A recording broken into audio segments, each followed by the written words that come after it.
Assalamualaikum warahmatullahi wabarakatuh. Teman-teman, kembali lagi di channel YouTube saya, Khairun Imam. Gimana nih kabar kalian? Semoga kita semua selalu diberi kesehatan, kemudahan, dan juga limpahan rezeki dari Yang Maha Kuasa, teman-teman ya. Nah, di video kali ini kita akan menyaksikan sebuah tayangan yang sangat-sangat mengejutkan, di mana Farhad Abbas membongkar sebuah informasi yang sangat penting, tapi juga sangat sensitif, teman-teman.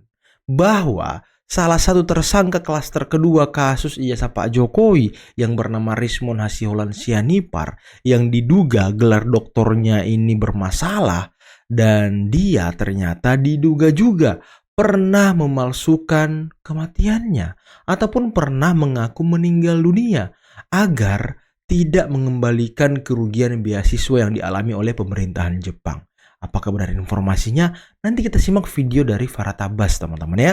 Selain itu, saya juga punya tayangan di mana terjadi debat panas antara Bung Andi Azwan dengan Roy Suryo. Dan sepertinya Bung Andi Azwan berhasil membungkam mulut besar Roy Suryo dengan membawa bukti baru ke pihak televisi untuk ditampilkan kepada masyarakat, teman-teman. Dan ini sangat mengejutkan. Nah, terakhir kita akan menyaksikan bagaimana dua pakar hukum, ahli hukum, memberikan pelajaran penting kepada penasihat hukum dari Roy Suryo yang bernama Abdul Ghafur mengenai pengujian materi MK yang diajukan oleh Roy Suryo CS mengenai pasal-pasal yang menjerat dirinya.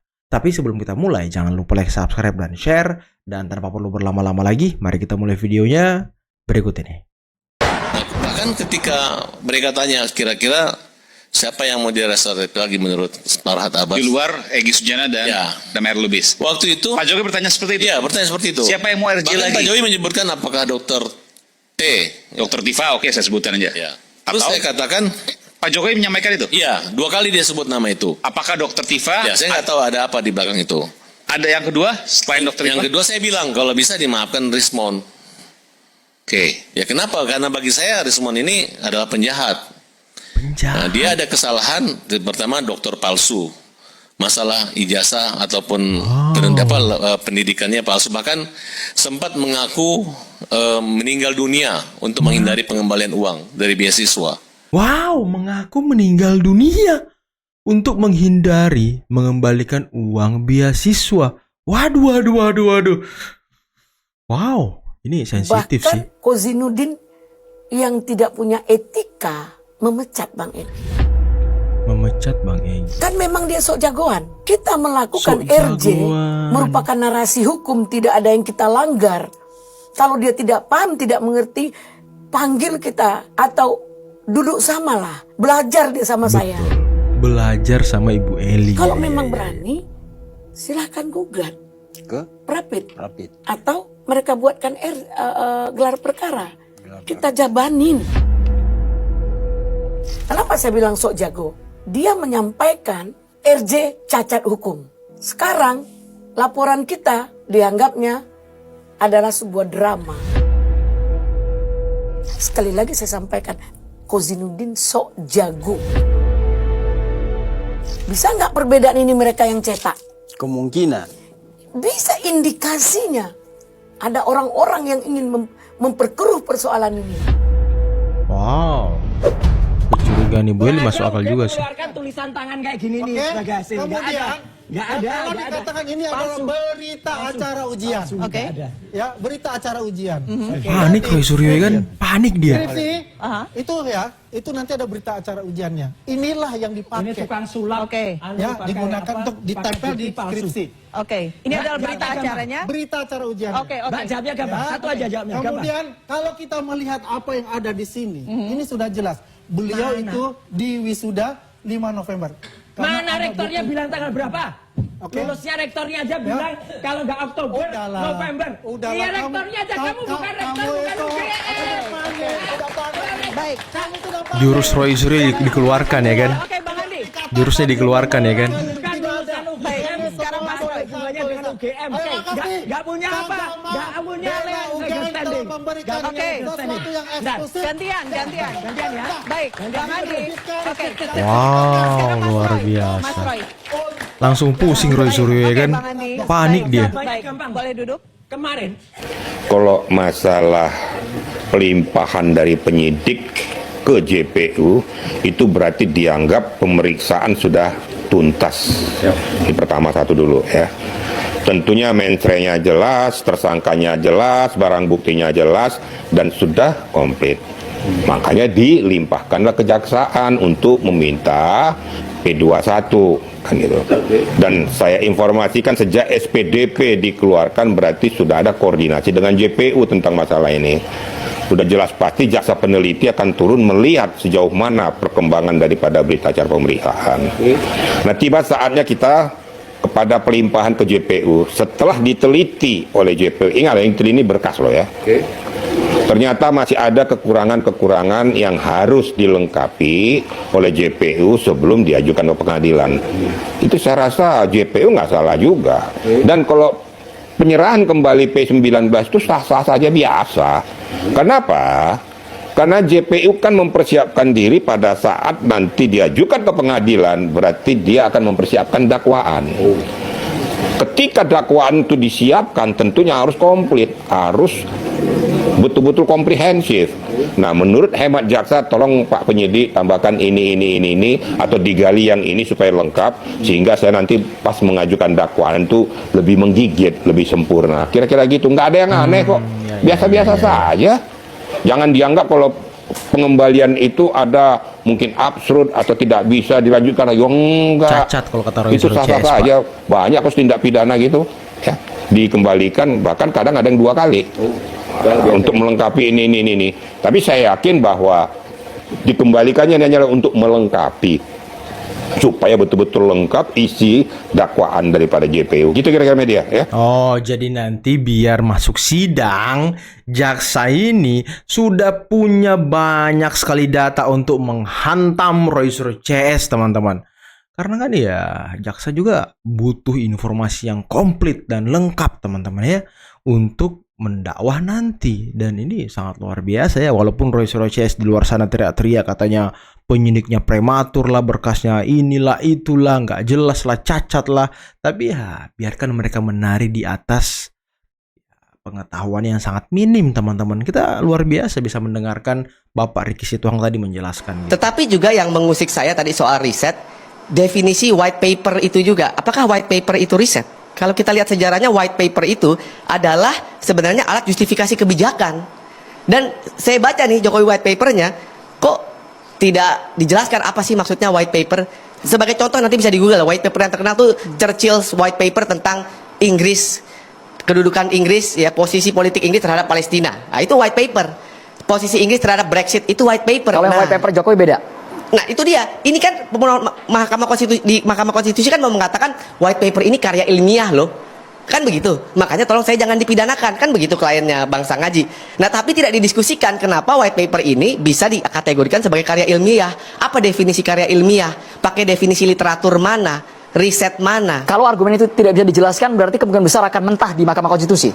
Kemungkinan besar akan dipertanyakan. Pasti akan dipertanyakan oleh hakim Mahkamah Konstitusi. Oke, yang pertama ditanya memang betul kata Bang Sangaji, apa sih kerugian konstitusionalnya, ya, kerugian langsungnya? Iya. Sehabis itu lewat yang kedua, ini mau menguji karena kamu kena kasus, sederhananya ya. Apa mau menguji karena untuk kepentingan umum, kemaslahatan bersama? Itu pertanyaan keduanya, teks keduanya. Kalau kemarin Roy Suryo yang ngomong sama Refli Harun kan katanya dia menggugat ke MK itu untuk rakyat Indonesia, kemaslahatan masyarakat. Padahal buat dia pribadi doang, teman-teman. Prof Gayus, Anda melihat peluang dari pihak Roy ini apakah akan diterima uji materinya oleh MK atau dibatalkan? Saya lihat manfaatnya apa. Bukan diterima apa tidak diterima. Manfaatnya saya mengatakan hampir tidak ada. Karena hasil MK nanti manfaatnya hampir tidak ada. Tidak ada karena nanti tujuannya kan keputusan MK dibawa ke sidang pidana lagi. Di sini saya tidak sepakat. Proses pidana itu akan terlunta-lunta ini. Kenapa tadi saksi dipersoalkan? Berbagai macam orang bisa menjadi P19 yang berlanjut sampai 30 atau berapa lebih itu. Ini artinya akhirnya akan SP3. Tidak arahnya ke sana, nanti ke pidana setelah melalui proses yang dituju ada ijazah. Bagaimana bisa mendapat ijazah ini? Ijazah SMA dasarnya, kemudian menjadi diterima. itu semua ada di PT UN setelah adanya satu keterangan asli sebagai dasar dari, kalau saya mengatakan ya dikuat, tentu yang dipersoalkan UGM. UGM harus memberi keterangan secara tertulis yang jelas untuk bisa diajukan ke PT UN. Melalui apa? Lembaga informasi. Kita tunggu bersama apakah judicial review dari pihak Roy ini akan diterima atau betul-betul mentah di Mahkamah Konstitusi. Kami segera kembali sesaat lagi hanya di Catatan Demokrasi. Tapi kita meminta sama Pak Presiden agar supaya tidak ada orang yang dikriminalisasi. Dalam berbagai macam kasus, termasuk misalnya kasus ijazah. Kasus Salah ijazah. satu kasus yang menjadi sorotan 1 tahun kebelakangan ini adalah terkait dengan kasus ijazah. Disinggung tidak dalam pertemuan?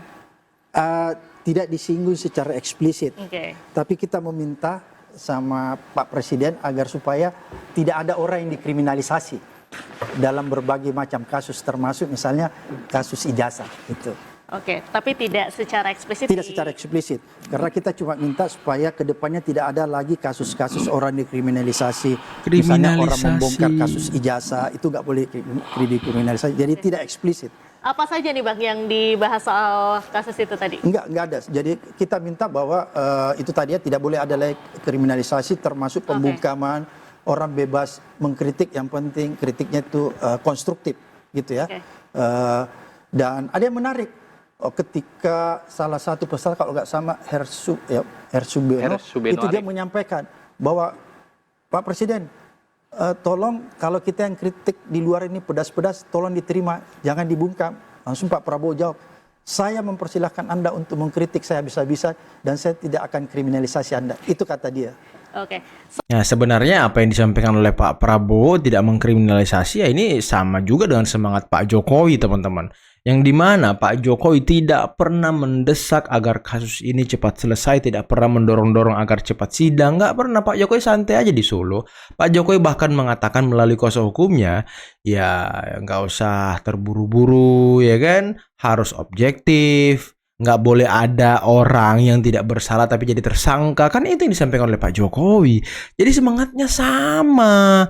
Kalian aja selama ini yang mengatakan Pak Jokowi selalu mengkriminalisasi, padahal Pak Jokowi santai-santai aja gitu ya kan. 3 kejanggalan dokumen akademik Rismon Sianipar. Pertama, undangan The Third International Workshop on Kansei yang mengatasnamakan Rismon sebagai pemateri dinyatakan palsu. Workshop tersebut dikelola oleh Kusu University dan tidak mencantumkan nama Rismon sebagai pembicara pada edisi ketiga pada tahun 2010. Selain itu, judul materi yang ditampilkan sama dengan prosiding yang pernah diajukan Rismon pada workshop pertama tahun 2006, padahal penggunaan judul dan pemateri yang sama di forum internasional tidak lazim. Klaim keterlibatan Yamaguchi sebagai panitia juga tidak terbukti. Kedua, Rismon keliru mengklaim sertifikat pendidik Cerdos sebagai surat penyetaraan ijazah. Cerdos tidak berkaitan dengan penyetaraan ijazah luar negeri, dan hanya berdasarkan evaluasi diri tanpa verifikasi ijazah S2 atau S3 dari luar negeri. Nama Rismon juga tidak ditemukan dalam sistem penelusuran penyetaraan ijazah Kemdikbud, padahal lulusan luar negeri yang sah pasti terdaftar. Hal ini menguatkan dugaan bahwa ijazah luar negeri Rismon tidak pernah disetarakan atau tidak resmi, yang berdampak pada kenaikan jabatan akademik dan tunjangan dosen ASN. Ketiga, ijazah S2 dan S3 Yamaguchi University yang ditunjukkan Rismon diduga palsu karena tidak sesuai standar asli, seperti penggunaan kertas HVS putih, padahal ijazah resmi Yamaguchi menggunakan kertas tebal berwarna kuning dan tersedia dalam 2 versi, Inggris dan kanji. Selain itu, terjemahan kanji menunjukkan tahun kelulusan yang sama 2006 untuk S2 dan S3, bertentangan dengan CV yang menyebut S3 lulus pada tahun 2008. Kesalahan lain terdapat pada tanda tangan rektor yang masih mencantumkan Hiroshi Kato. Padahal, sejak 16 Mei tahun 2006 jabatan tersebut telah digantikan oleh Marumoto Takuya. Hal-hal ini menguatkan dugaan bahwa ijazah tersebut merupakan hasil rekayasa. Intelektualiti tidak boleh bohong. Iya. Boleh. Nggak boleh Kalau bohong. Cemen. Bang Egy mobil mewah lagi nih. Mobil baru di Bang Egy lagi nih. Kita halal. Halal. Iya Bang ya. Halal. Nanti kalau apa namanya BPKB jadi periksa lagi gimana Bang? Oh, bagus. Bagus, lihat aja. Widih. Sekali Sujana ya kan. Oh iya. Oh, inflasinya juga nih Bang nih. Mobil listrik. Mantap, luar biasa Bang kayak gini. B itu. Nih Jakarta gitu Bang ya. Iya, B Tapi- kemarin Malaysia. Tapi maju terus Bang. Kami bersama Abang. Iya. Oh iya. Iya. Yang intelektual itu tidak boleh bohong. Iya. Intelektual nggak boleh bohong. Kalau bohong, ya Cemen. Ngeri kali Sujana ya kan. Udah sehat abang ini. Oke Bang Egy. Man. Ya Man. Dan jangan lupa someday aku pakai Rolls Royce, jangan bingung loh. Oh siap. Rolls Royce. Ya amin. Oke, sampai pakai Rolls Royce. Sakit gigi nih Bang ya. Ngeri kali. Ini mereka termehek-mehek.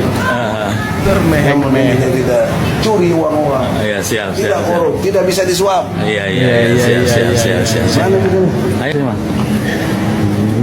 Oke teman-teman, itulah tadi beberapa video yang bisa kita simak, yang bisa kita saksikan pada kesempatan kali ini. Dan gimana menurut kalian tentang informasi yang disampaikan oleh Bung Farhat Abbas mengenai gelar Dr. Rismond Hasiholaun Sianipar yang dianggap bermasalah. Dan juga ya Farhat mengatakan bahwa orang ini penjahat teman-teman. Waduh, ini sangat-sangat keras dan nyelekit gitu ya kan. Bahkan Farhat Abbas tadi membongkar sebuah informasi yang sangat sensitif bahwa Rismond pernah memalsukan atau mengaku meninggal agar dia tidak mengembalikan uang beasiswa yang sudah digunakan olehnya. Dan ini sebuah kerugian bagi pemerintahan Jepang teman-teman. Karena kan S3 dia kalau nggak salah itu dari Jepang. Nah, dia diduga membuat surat kematian palsu agar ya gitulah teman-teman ya, agar tidak ganti rugi lah. Jadi sebenarnya apakah dia ini mumi yang sedang bergentayangan atau seperti apa teman-teman? Saya tuh bingung ya. Tapi menurut kalian gimana? Coba kalian komen di bawah ya. Dan tentang bukti yang dibawa Andi Aswan tadi, wah ini luar biasa sih teman-teman. Luar biasa Andi Aswan. Kembali membungkam omon-omon dari Roy Suryo yang selama ini mengatakan lembar skripsi tidak ada tanda tangannya. Padahal skripsi itu memang tidak ada tanda tangannya sama dengan mayoritas skripsi yang lain. Dan tadi Bung Andi Aswan membawa bukti, mungkin itu berita acara ujian skripsi dari Pak Jokowi. Ada nama pembimbing, ada nama penguji, dan ada tanda tangannya. Dan ini komplit teman-teman ya. Tapi balik lagi, Roy Suryo dengan segala jurus mautnya ya selalu memotong pembicaraan orang, selalu mendistrak pembicaraan orang agar apa yang kita sampaikan itu tidak bisa diserap oleh masyarakat. Dan itulah yang selalu mereka lakukan. Ya wajar-wajar saja teman-teman, namanya juga tersangka, namanya juga orang yang sudah terdesak, namanya juga orang yang sudah terlampau bingung, pusing, stres ya, seperti itulah mungkin ya gerak-geriknya. Seperti itulah mungkin juga cara mainnya agak kasar, agak kotor gitu ya. Jadi ya biarkan saja lah mereka melakukan seperti itu. Dan tadi sepertinya Ibu Eli Danetti sangat serius ya akan melawan Hosinuddin, akan membuat Hosinuddin menyesali perkataannya selama ini, akan membuat Hosinuddin ini menjadi terpuruk lagi setelah dia sekarang meroket karena kasus ijazah Pak Jokowi. Dan terakhir kemarin kalau kita lihat di Rakyat Bersuara, Hosinuddin tidak ada, yang ada itu Refli Harun sebagai kuasa hukum atau penasihat hukum dari Roy Suryo. Dan tadi kita sudah mendengarkan penjelasan dari Bapak Irjen Pol Purnawirawan Reksi Sitohang mengenai P19 berkas perkara Roy Suryo yang dikembalikan kejaksaan kepada pihak penyidik yang selama ini di framing oleh Roy Suryo sebagai penyidik ini prematur lah, cacat lah, dan lain sebagainya. Tapi ya kata Pak Irjen itu biasa saja, biar jaksa ini bersiap punya banyak sekali bahan untuk menghantam para tersangka ini. Dan masuk akal teman-teman, biar kerja jaksa nanti mudah, nggak pusing-pusing lagi ya kan. Oke lah, mungkin cukup sekian dulu video kali ini. Jangan lupa like, subscribe, dan share videonya. Ya akhir kata, billahi taufiq wal hidayah. Assalamualaikum warahmatullahi wabarakatuh. Bye bye.